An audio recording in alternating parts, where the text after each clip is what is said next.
Welcome to Art Ed Radio, the podcast for art teachers. This show is produced by the Art of Education University, and I'm your host, Tim Bogans.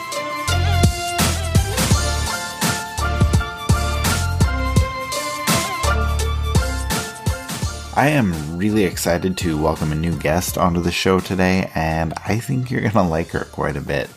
As I promised at the end of last week's episode, today I will have one of AOEU's newest writers, Sarah Krajewski, joining me today. Now, she's already had her debut article published, and it was one that I really enjoyed. It talks about how you've spent so much time and energy and effort setting up your art show, and, the day is finally here. It is your time to shine, and again, you see a student, you see their family, walk in the door, go straight to their one or two artworks, snap a picture, and promptly cruise right out. Now, Sarah had a great suggestion to get people who come to your art show to slow down and stop and actually look at their kids' artwork. And maybe not just their own kids' artwork, but all of the artwork that your students have worked so hard on. And she suggested a scavenger hunt. So you can take a look at that article for some ideas on how to get that scavenger hunt going, how to get your kids involved in taking responsibility as part of the art show, and just how to add something extra, something more meaningful to your show. So go check that out. But today I want to talk about another topic that Sarah's really passionate about, which is blacklight art. Like I said, she's got a passion for it and some great ideas on how to get it into your classroom. She's got a great article coming out tomorrow, but today we're going to dive into the ideas that she has in our conversation here. So I will bring Sarah on, let her introduce herself to you, and let her tell you all about why you need to be doing blacklight art in your classroom. So let's see what she has to say.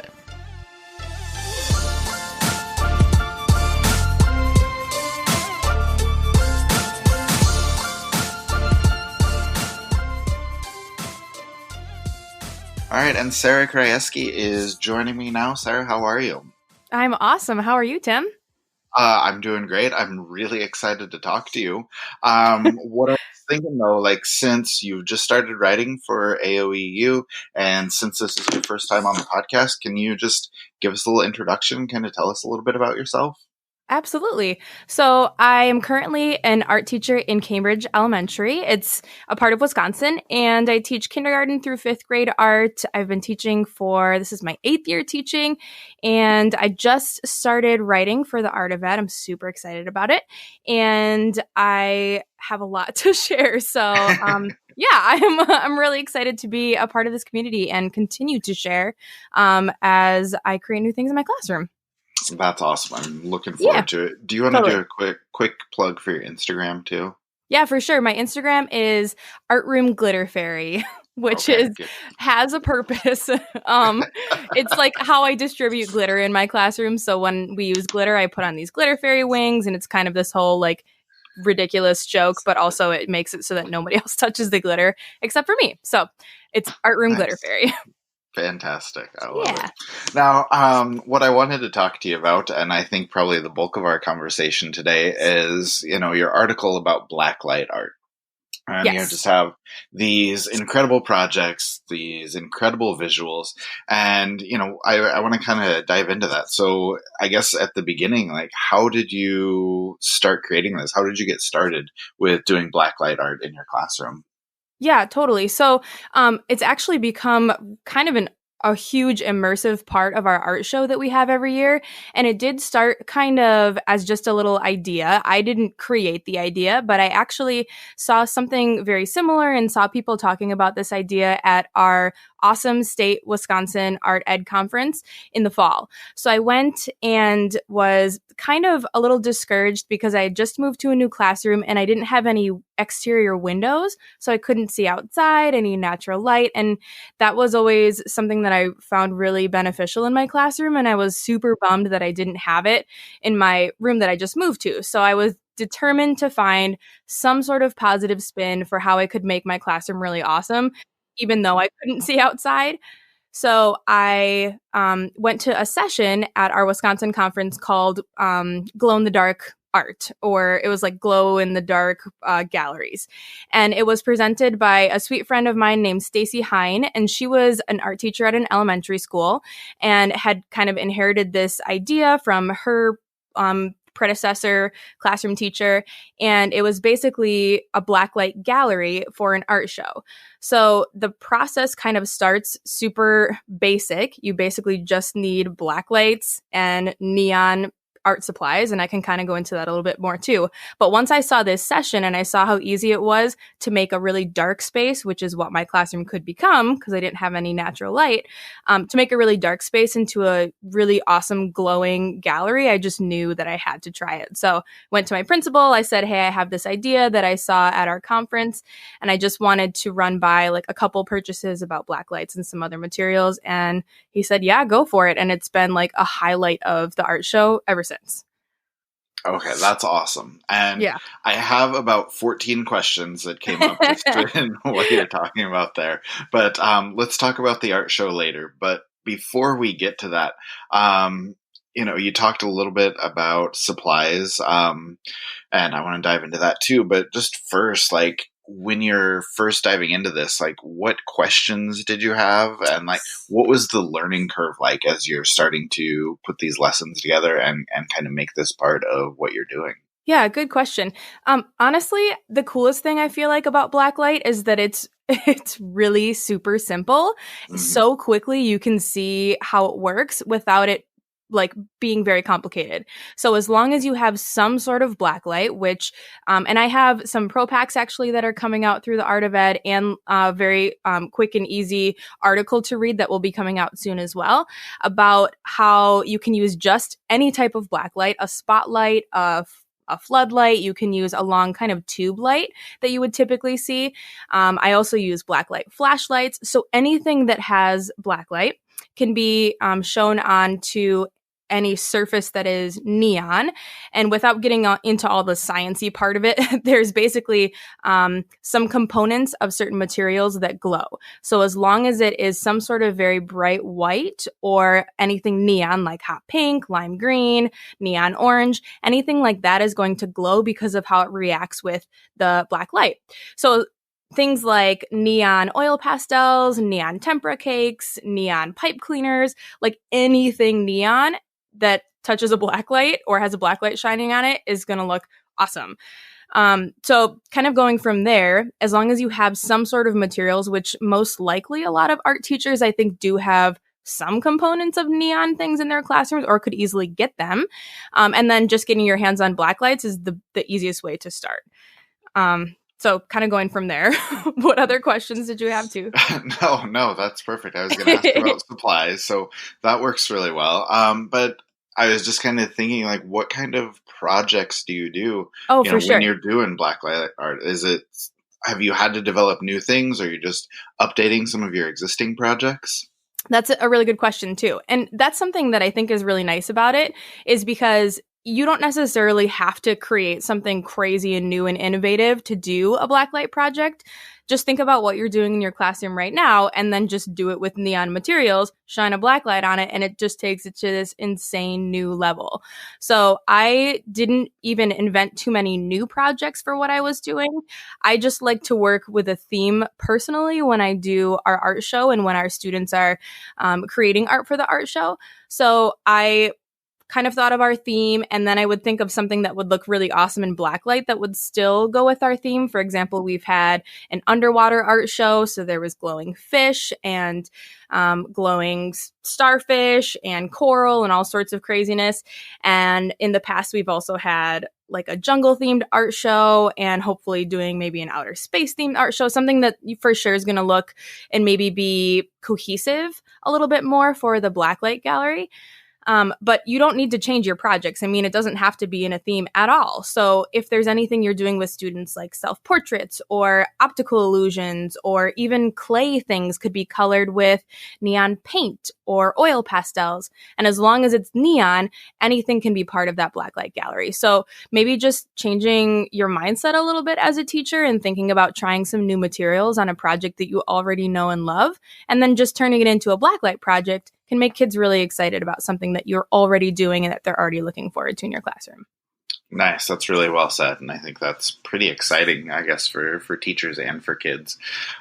Just one other question. This is like the smallest minutia here, but like, do 2D projects, do they look better in black light if they're on black paper, or should they still be on white paper, or does it matter? Have you noticed a difference? Right. So there's actually, I usually test materials when I get new materials. I'll test them on both. I think most things look good on white paper, but depending on the material, sometimes black paper can really make something pop.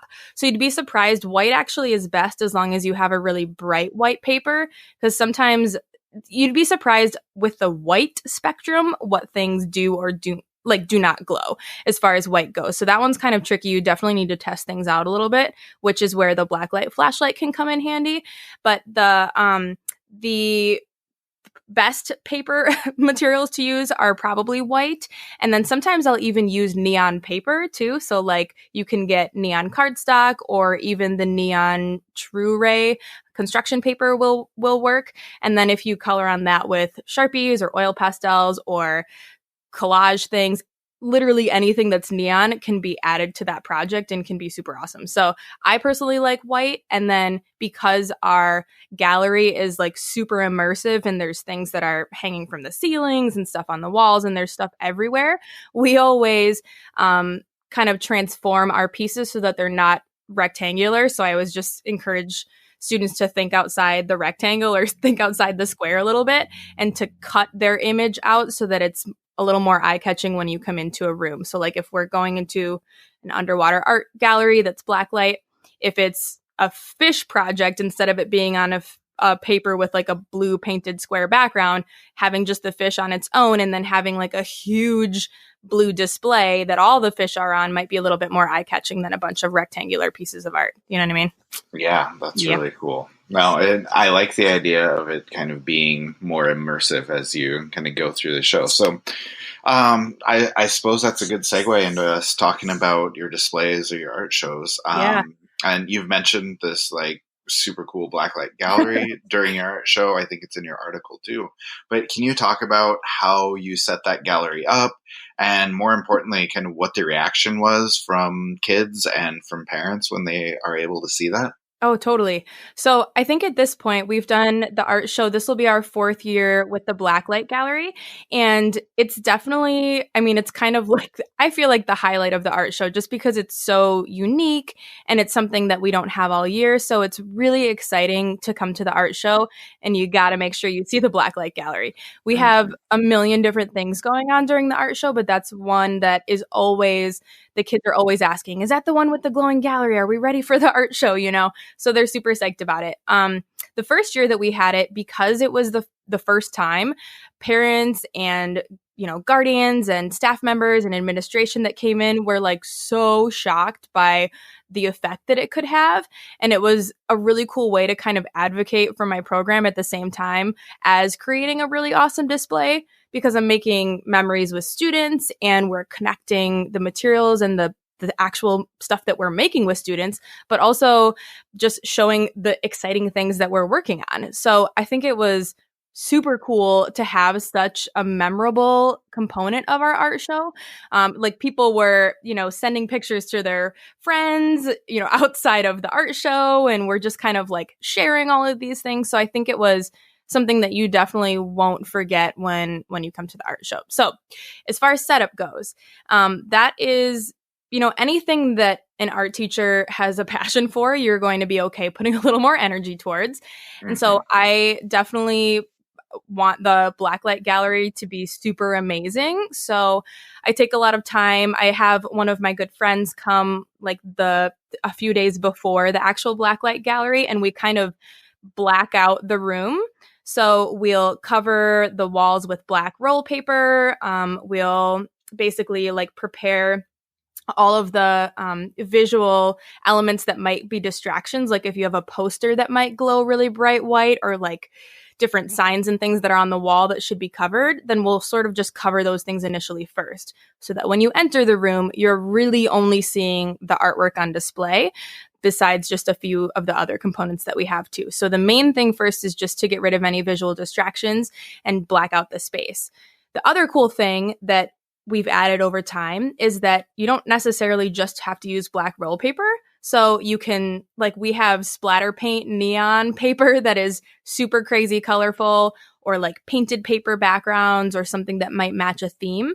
And we'll hang that up or make some sort of backdrop that matches the theme as part of our initial setup before we even start putting art up on display. And then because it's just roll paper, we just tape all of our projects up or hang things from the ceiling. So last year it was our underwater art show. So we had all these neon jellyfish that kindergartners made hanging from the ceiling, and like starfish stuck up the wall, and a bunch of sea turtles swimming in these big waves. So everything kind of is sort of grouped together as far as its grade level goes, so that students can come in and easily find what their project is, as far as knowing what they created in class. So it's definitely a lot of preparation as far as making everything kind of cohesive and covering things. But the cool thing is, you don't have to do that. Maybe that's a goal for some point eventually for you, but you can totally just do it in your classroom and close the blinds if you have a classroom with windows, and just shine some black light flashlights on your projects while your kids are working. Like, it can be as simple as you want it to be, or it can be super complex and immersive and part of your art show event. So that's the cool thing about it that I love, is that you can do blacklight projects in 10 seconds and just like shine a blacklight flashlight on something and the kids are amazed, or you can turn it into something way bigger. Yeah, that's awesome. No, I appreciate you giving us kind of the full rundown there. And I think it's good, because then, yeah, if people just want to try something out small, then they can. But if they want to really go all out, they kind of have, a guide on where they can get started and where they can go. So that's really cool. Totally. One last question before we let you go here. Another article that you're going to have coming out that I think people are going to want to pay attention to is about having an art room mantra. And I know that's something huge and for you, and something you probably, want to share with a lot of people. So can you talk about, basically your art room mantra, why you have kids recite it, and just why it's so important to you? Absolutely.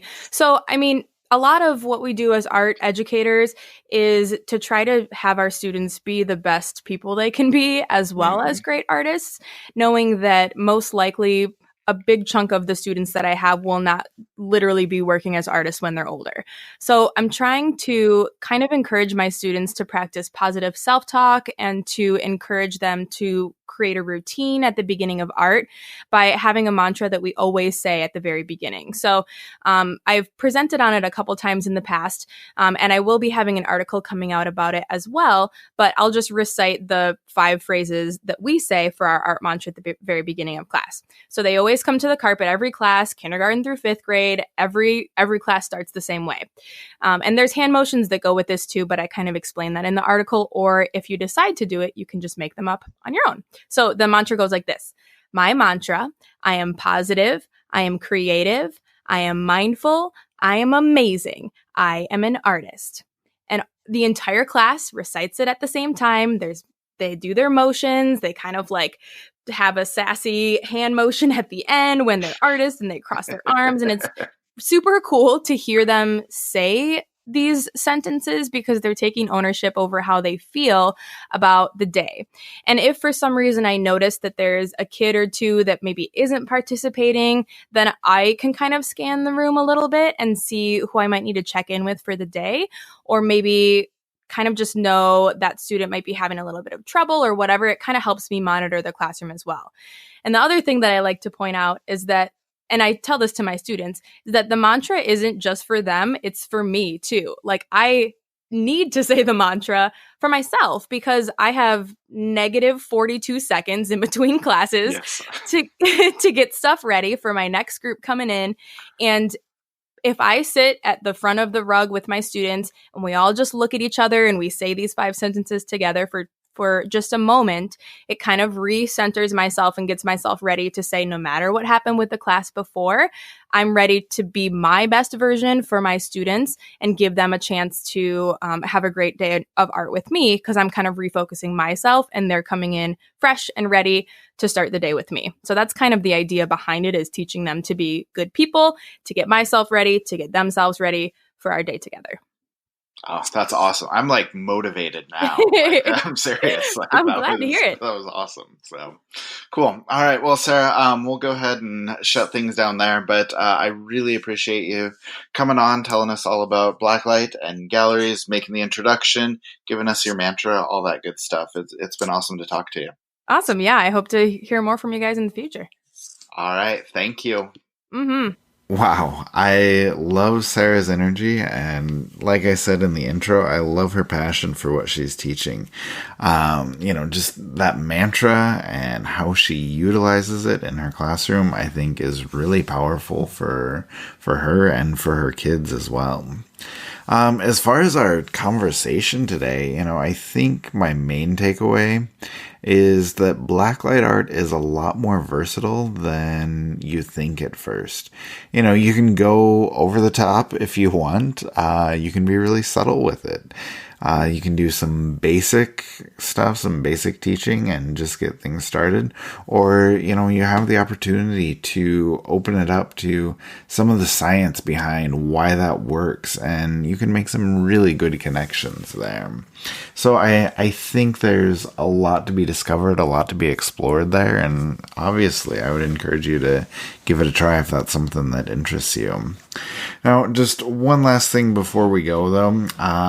Can I tell you to keep an eye out for the Art Ed Now Summer Conference? It's on July 25th this year. We made it a little earlier, so everybody who's got to go back to school at the very beginning of August, or even those people that have to go back into July, I'm sorry for you, but we want you all to be able to still come to the summer conference, get all of the ideas you need for the year. So July 25th this year, and we booked a featured presenter who I am really, really excited about, and I think you're going to be excited as well. So I can't make any official announcements just yet, but keep an eye out in the near future. And in the meantime, go take a look at artednow.com, see what we have coming. You can register for the conference. Make sure you get that swag box that everybody loves and everybody wants. Promise you will not regret it. Okay, so your homework. Go check out Sarah's article that she already had published. Make sure you head back to the AOEU site tomorrow to see her Blacklight article, and then be on the lookout for her mantra article a little more toward the end of April. So, and then, just go grab a Blacklight and some neon art making tools and start creating.